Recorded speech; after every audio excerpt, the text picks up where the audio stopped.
All right.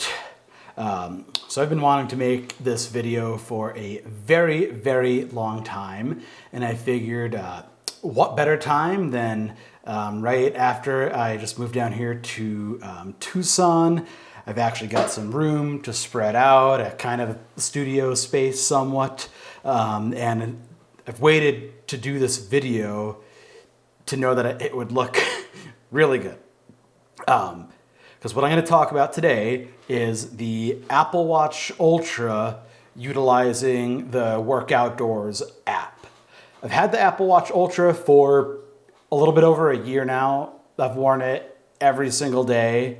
And I've been using Workoutdoors also almost every single day since I got the watch. There's some really good channels that have some good tutorials about how to get the app set up. But anyway, it's going to replace the standard Apple Workout tracker with a much more robust system. The Apple Workout tracker, it just gives you very basic metrics. There's not a ton to customize. And if you're someone who is, getting after it all the time and you really want to take a look at, whatever it is that you want to track, Workoutdoors is going to let you do that. It's the app, I believe, is like $5.99 on the App Store. You can go to workoutdoors.net to see what that's all about. And you can also map the action button to it, which is really nice. So I'm not going to dive into all of the different settings and metrics that you can do with the app. We'll be here all day if we do that. What I'm going to do is just give you a brief rundown of some of the things that you can do, show you what it looks like both on the watch and on the phone, and then a really neat feature that I'll drop in at the end. So let's go ahead and jump into the app.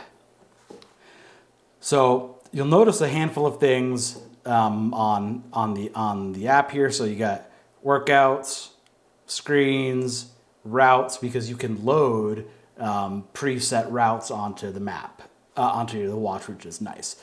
You've got maps, so you can download offline maps for later, and then you got all your settings.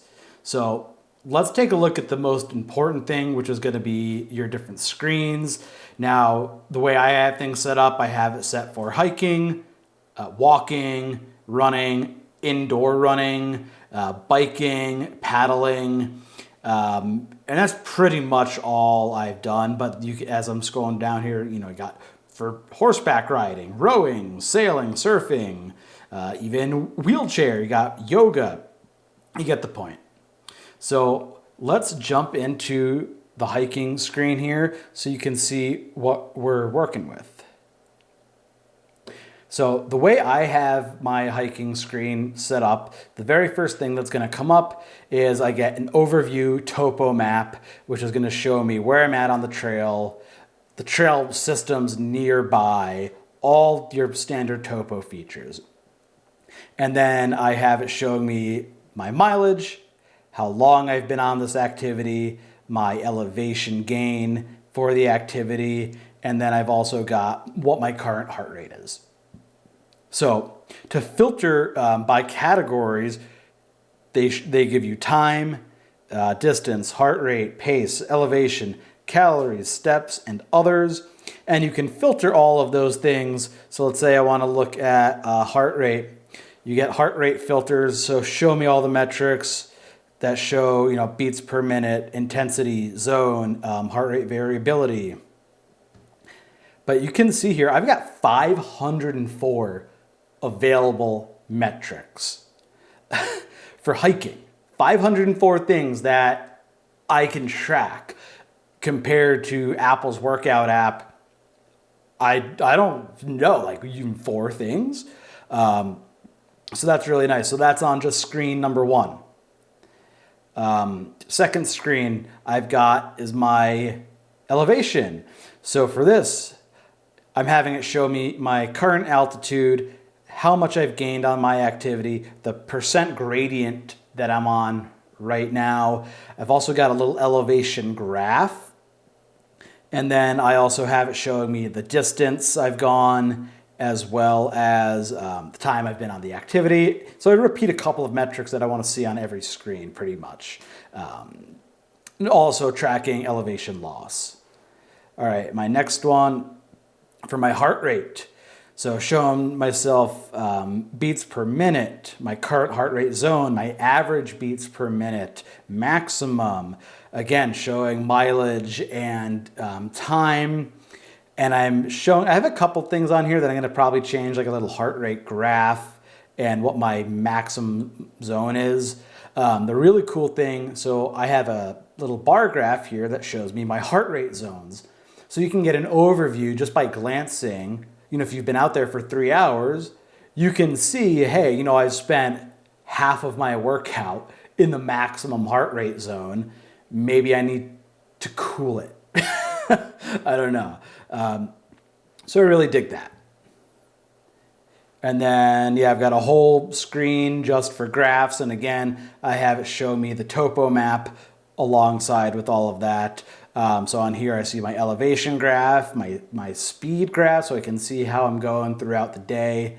And I also am having it show me just the calories that I've burned. So I know I can start thinking about on my hike what I'm going to eat immediately when I get back to the car. And so that's just how I've got it set up for hiking. And again, you can change, if you want to see only, 2 metrics on a screen, you can do all of that. And so, you can see here, shows you, your layout. You can do all data if you want, some data, make text smaller, larger, whatever you want. I like to make things large so that I can actually see it at a glance, especially if you're running. All right, let's take a look at my running screens here. So for running, you get 649 available metrics. That's wild. So this is fantastic. If you're training for a marathon, ultra, or even just like a 5K and you want to keep track of everything, this app will let you do it. And again, I'm not going to go into all of it because there's just so much. Okay, so I'd mentioned that you can map the action button to open up the Workoutdoors app. And so that is exactly what I've done. Let me enter my passcode here. All right, boom, open Workoutdoors, and it's going to take you right to an activity. It's also going to show you your workout history. Really neat thing is that you can set up an auto upload to Strava, which I definitely do. And I really like the colors that they use. Everything is pretty easy to see at a glance in bright daylight. And you can also change how all the colors look on here. You can connect to different sensors. If you have something like a power meter, you can connect that.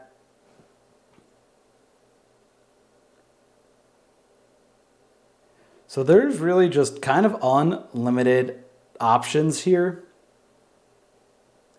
One cool thing that, if you're like, so you can do a map only setting. So you can just take a look at the topo map, which I think that's kind of cool if you're like just visiting an area, you like maybe want to go for a walk or a little hike or a run. Just pull up topo map and then just go. It's awesome. It's very intuitive, I find. You can scroll all around. You can, center yourself, locate yourself on there. One thing that's really cool is, so you have an option, you can toggle this on and off. There is let me pull up, I'll pull up a hiking activity so I can actually show you.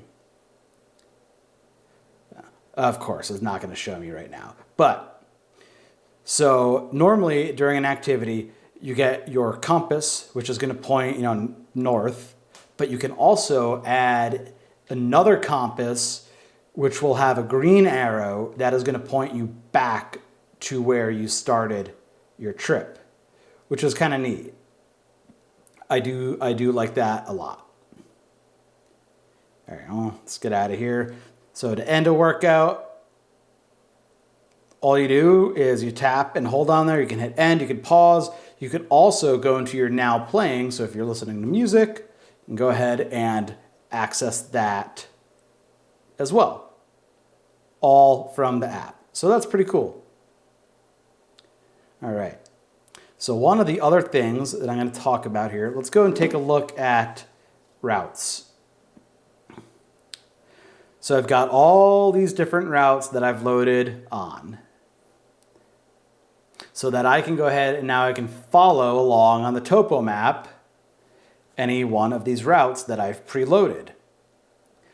And a really neat thing that you can do with this is that you can see how there, it shows the solid line of where I've drawn the route, but you can also toggle that. Believe it is under the other settings. You can toggle hollow routes.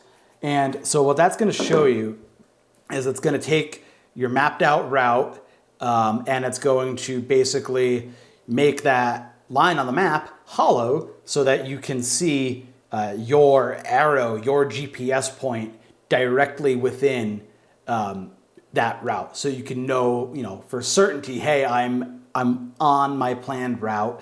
It also has, off-course alerts and things like that. But I think the hollow route thing is really neat. Okay, so again, you can go ahead and you can download maps. Super simple. Select the tile, hit download. In order to transfer them to the watch, you do have to have the app running. So here, let's pull that up.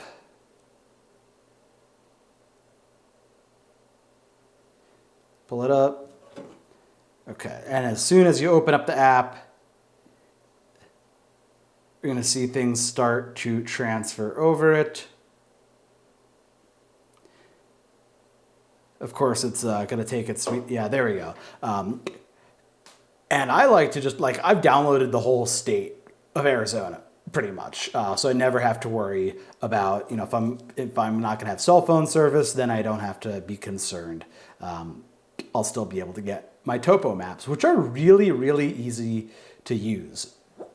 And so, I've used the Apple Watch Ultra on every single activity that I've done. And while the battery life is definitely far better than your typical Apple Watch, you're not going to reliably get more than about 12 hours of GPS tracking on an activity. For most things, that is completely fine.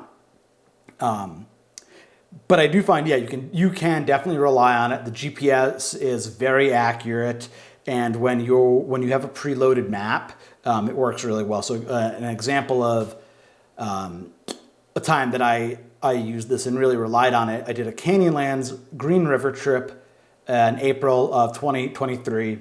I had loaded, the whole route, all the possible campsites, all points of interest, loaded everything onto the watch. And so I was able to, while I'm paddling, just turn, glance at my wrist, and I could see if, we have a campsite coming up on River Right in 100 yards or whatever it is. I can see very clearly, where I am, where my point of interest is, where the waypoint is. And then now I know, hey, got to get over to River Right and start looking for where camp is going to be. So I found it extremely useful. I would highly recommend using Workoutdoors for just replacing that the standard Apple Workouts app. One last feature that is extremely nice, if you utilize Gaia GPS or you use All Trails Pro, this feature is amazing. So if you have All Trails Pro, you can go on your computer, go ahead and download the GPX file, and then you can just send that right to right to the to your phone and then to the Workoutdoors app. If you try to open up a GPX file on your phone, it is going to ask you, how you want to open it. And so let's see here. I might be able to find one for you. If not, I'm going to do a little demonstration. Okay. So here's a GPX file. Let's go ahead and boom. Workoutdoors. Now it shows me 5.75 miles, almost 1,800 feet of gain, not on watch. Okay. Well, let's definitely send that over to the watch because that looks like I'm gonna, I don't want to get lost. So I'm going to send it to the watch, open up the app. All right. Sent to watch. Boom. Now it's already sent. Now, if I go into the app, let's go back. Let's go into settings. Scroll down. Routes. There it is. Phone line trail to Blackett's Ridge and Saddleback. And now you can load that up. And when you head out to the trailhead, you're good to go. It is as simple as that.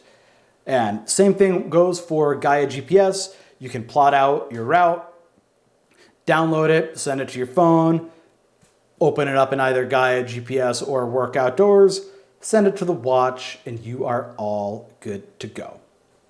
So anyway, that's just my opinion. I think it is an extremely versatile app. It's probably the best money that you're going to spend on the App Store. And it's not a subscription. You buy it once, $5.99, you're good. He's got a little tip jar there. You can give him money.